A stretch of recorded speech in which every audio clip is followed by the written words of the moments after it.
watching the sports political channel of LB. If you're not subscribed to this channel, make sure to hit the subscribe button, hit the like button, and share these videos on your social media platforms. Let's get down to business. So we're following up on the video I did a few days ago to where Donovan Mitchell ended up going to the Cleveland Cavaliers instead of the New York Knicks. The Knicks were just not willing to give the Utah Jazz what they were looking for as far as pick swaps, young players, and those highly valued picks, especially in the first round. I mean, the Knicks just felt that giving up 10 players for one was just too much, including player swaps, multiple first-round picks, unprotected at that, and they wanted like 4 active players like Obi Toppin, Emmanuel Quigley, and R.J. Barrett. He was implicated in that trade scenario too, but when the deal fell through, he ended up signing a 4-year extension to the tune of, I'd say, around $120 million. So with potentially any deal off the table for R.J. Barrett, because now you got 3 guys on the roster you're paying with Randall, R.J. Barrett, and then the newly acquired Jalen Brunson. So reading the tea leaves, one particular trade scenario lands Julius Randle in Charlotte. Now, why the Charlotte name comes up? Charlotte, one, they hired a new coach, a new old coach in Steve Clifford after they fired James Borrego, the guy that preceded him. Or that relieved him, I'm sorry.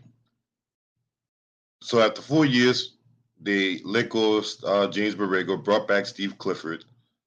Miles Bridges got himself caught up in a domestic dispute over the summer, so it's safe to say that he will not be with the Charlotte Hornets. And they need a name. So one particular scenario that's been floating out there is Julius Randle for Gordon Hayward.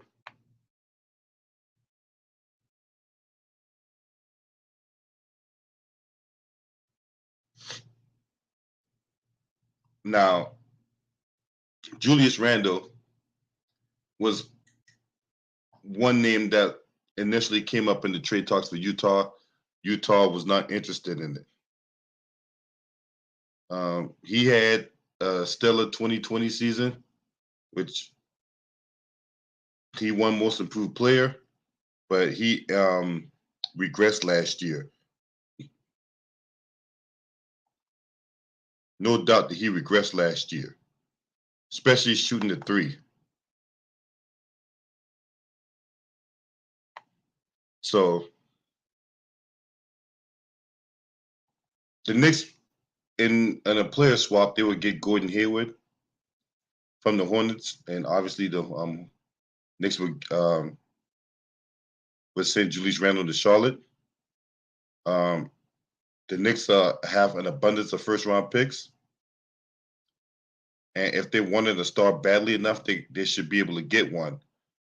They also have tradable contracts and intriguing young players to spare.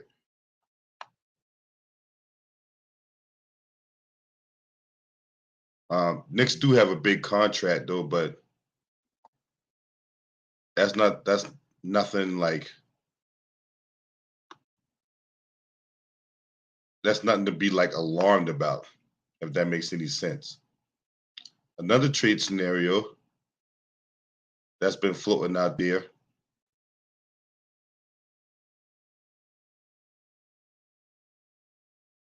Excuse me, I'm having a little technical difficulties at the moment.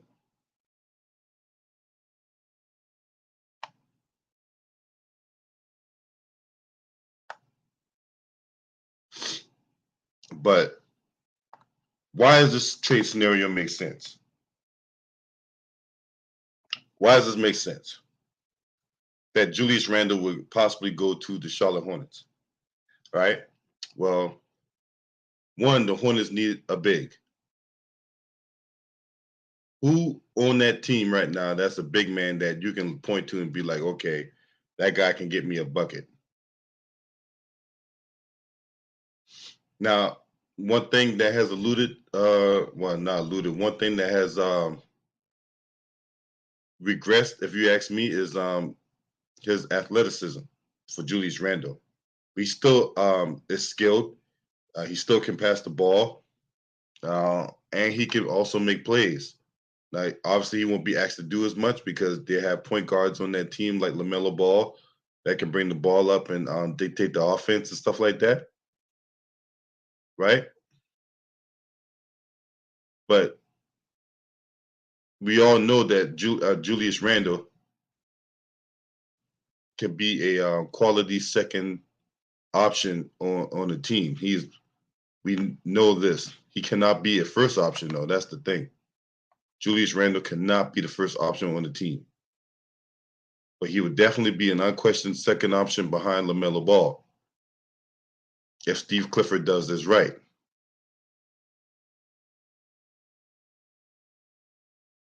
But yeah, the Hornets, they definitely need bigs. They don't have any bigs down there. Cannot rely on no guy like Mason Plumlee or Miles Plumlee to, be that dominant force down low. It's just not going to happen. So they need a capable body down there, and I think Julius Randle will give him that. It was Miles Bridges, but like I say, Miles Bridges got, he got a little bit more serious issues on his plate at this point in time.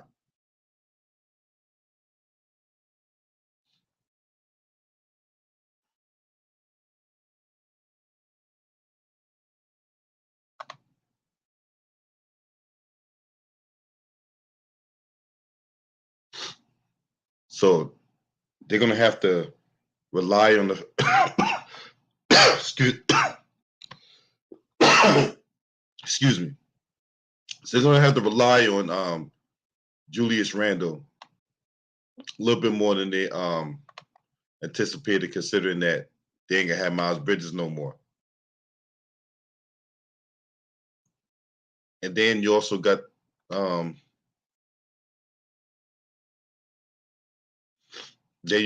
the fact that um,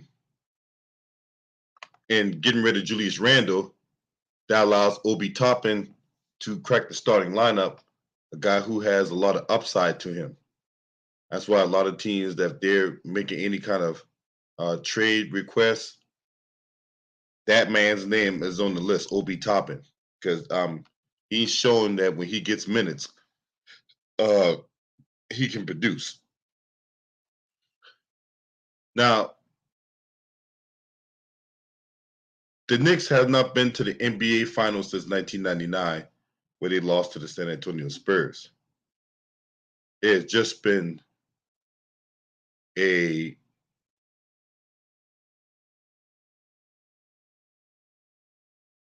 period of missteps, overpays, calamities, and ineptitude for the New York Knicks. And I know loyal Knicks fans are highly upset behind that,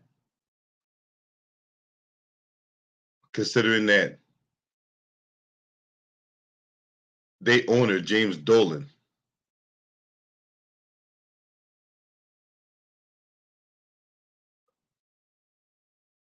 has been nothing but a sideshow. He has been. And you can point to, whatever, right? As they try to turn the corner, it seemed like one point in 2012, 2013, when they had Mike Woodson as their head coach and all that, and then they end up firing him, and then they had the Phil Jackson regime comes in, and then the Phil Jackson regime that's just been nothing but a bona fide clown show. Also, I mean, you name who was their coach: Kurt Rambis, Derek Fisher, Jeff Hornacek. It's just been awful. It's just been god awful. So, when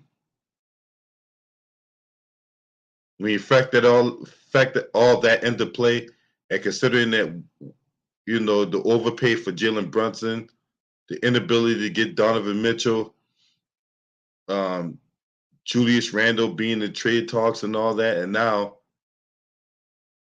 he might get relegated to being the third option, which means Julius Randle might be a head case in the locker room, possibly a head case in the on the court, right? As he has to share ball responsibilities with Jalen Brunson and R.J. Barrett, and then also, no, what was the other thing, right? So there's that, and then there's the other trade scenario where you see possibly Gilgeous Alexander going to the Knicks. Now, SGA, he's a young, high upside player. You would think if OKC makes any deal with the Knicks, then OKC, for one, ain't gonna want Julius Randle. Yeah, he's 27 years old and all that, but if you got a young team and a young coach, you don't want a veteran player in there tuning out the coach and possibly or even freezing out the young talent, keep them from development just so he can get his numbers. So the unique thing about the trade between OKC and New York, both of them have a wealth of draft capital, and they have contracts that are tradable. So if they were to do a deal for SGA, there's no reason why a deal can't get done. But I don't see them going after Julius Randle.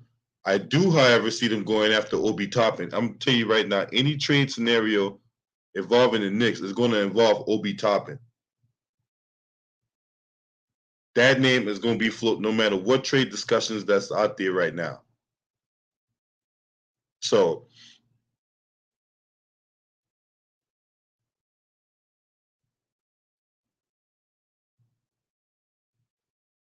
this is where we at. Now, should they get SGA, you would think RJ Barrett would be in that trade discussion, despite the fact he just signed that new contract. You also think that another dude by the name of Emmanuel Quigley might be in trade discussions as well. But if you give up Emmanuel Quigley, it's not like the point guard position for the Knicks is that robust. I mean, you got an aging Derrick Rose. They just traded away Kemba Walker, who was a disappointment in to say the least. Whether it be injuries, poor play. He did have some flashes at one stretch of the season last year for the Knicks, but it just, for whatever reason, it just didn't work out. And then there's also the possibility of trading away Evan Fournier, right? Now, Evan Fournier was a free agent signing. He spent much of his career with the Orlando Magic, got traded to the Boston Celtics, signed with the Knicks a couple years ago for like $78 million. But he's one of those Dr. Jekyll, Mr. Hyde type players, and his only value is scoring the basketball. So if he's like 10 for 15 one night, okay, you got your money's worth. He's like 2 for 15 one night, and Knicks are going to get their ass whooped. And then there's Mitchell Robinson, another guy who has upside, but for whatever reason can't stay on the court. And much of that is due to the fact he just can't stay healthy. I mean, this dude got a rash of injuries, and he hadn't played 5 full years in the league, and he got injuries piling up on him.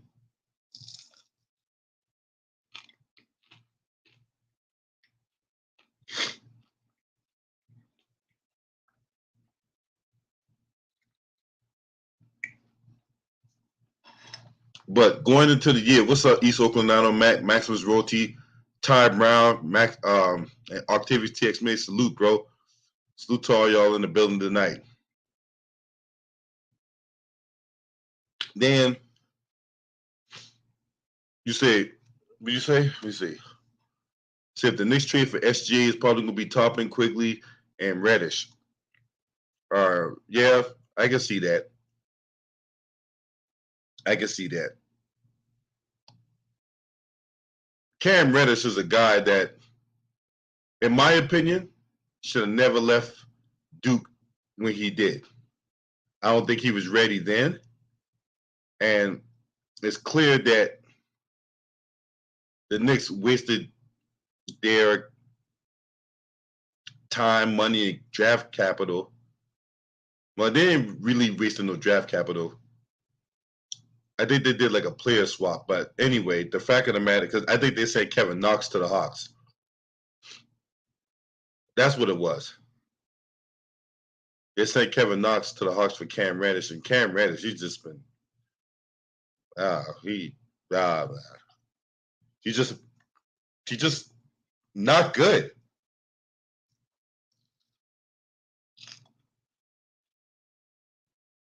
He came out of that same draft with RJ Barrett and Zion.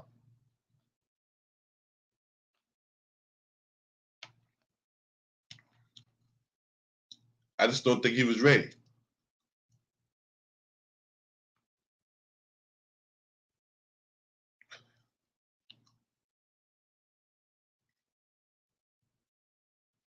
And you say Knicks ain't gonna be nothing until they Dolan sell the team. Well, for one, Dolan ain't selling the team because it's not just with the Knicks, because all of them fall under MSG. So you're not just getting the Knicks, you're getting the Rangers, you're getting the Liberty, you're getting the MSG network, and that is worth tons of money. So Dolan ain't selling the team. Much as we want him to, much as I would like him to, there ain't no way in hell he's selling that team. This is where we at.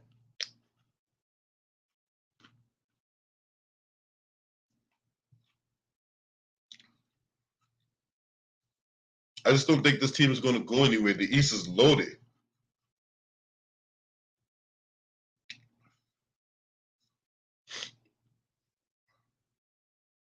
They're just loaded.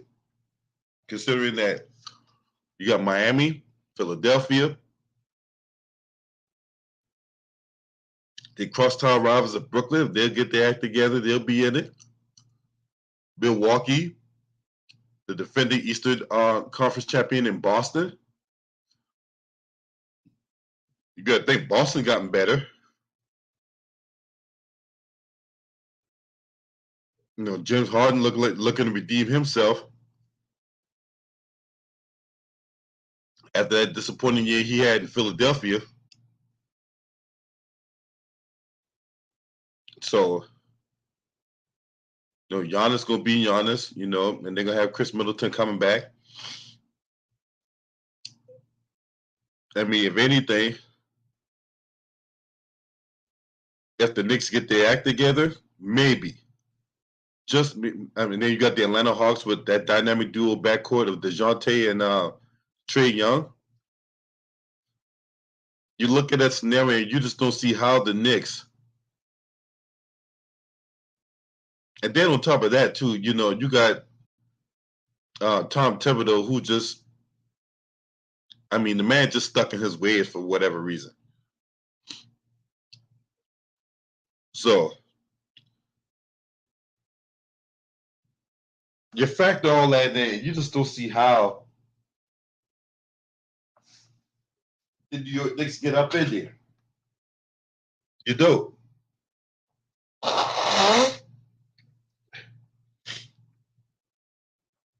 You don't see how the Knicks damn sure, and then you got Cleveland. Damn sure could be in the mix for Cleveland. So those 5 teams I just mentioned of Cleveland, Philadelphia, Boston, Milwaukee, Miami. So if you got that going on, and then Brooklyn, might be number 6. Then you got Atlanta. How in the hell the Knicks, man, look. Then the Chicago Bulls, right? They still got DeRozan and Zach LaVine. Knicks ain't going nowhere, bro. They ain't going nowhere. Hell, there might be a scenario at best. They play the Wizards for like the 8th playoff spot in the playing game. At best.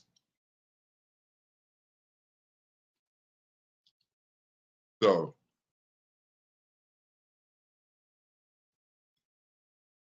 this is where we at. East is loaded. So loaded. The East is just freaking loaded. Just too many teams for them to compete with. And barring anything happening, some injuries, some poor play, coach get fired or whatever like that. Steve Nash. Then yep. Knicks will be right there in the cellar. Not going nowhere. So you guys let me know what y'all think about the state of the New York Knicks. I like Jalen Brunson, but he ain't no needle mover if you ask me. I mean, he's a good complimentary player, but I think his numbers came because of the Luka Doncic effect.